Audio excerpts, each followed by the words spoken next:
Potrudila sva se, upam, da sva vsaj delno uspela pokazati vam, da ne gre niti za malomarnost poslanske skupine pri obravnavi teh zakonov, niti za nek a priorno nasprotovanje vladi, ampak da gre res za toliko pomembnih, načelnih, vsebinskih vprašanj, nejasnosti, medsebojnih protislovij, na katere opozarja stroka, da bi bilo skrajno neodgovorno pri tem sodelovati.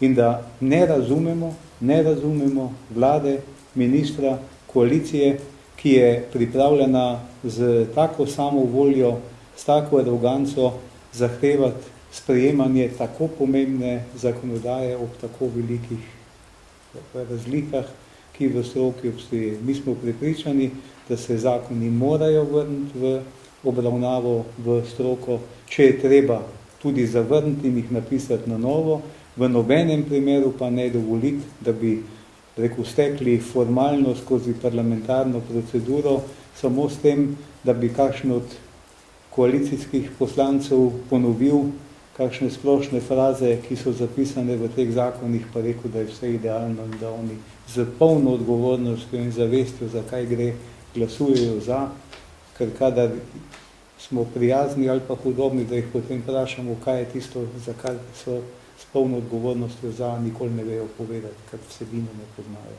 Izvolite, če želi to kakšno vprašanje.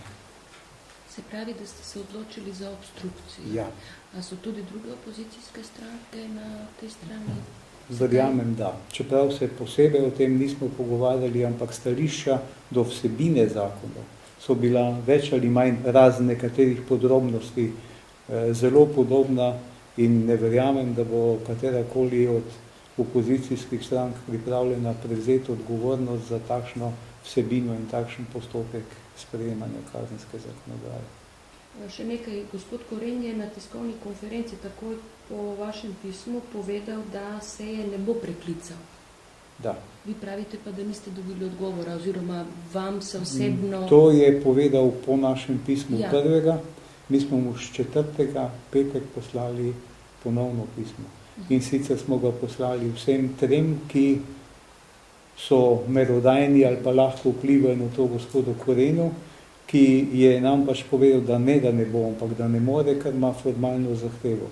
Mi smo se pogovarjali, kot se vidi iz pisma z gospodom Tankom, ki je rekel, mi smo res formalno zahtevo vložili, ampak vse lahko gospod Koren prekliče sejo.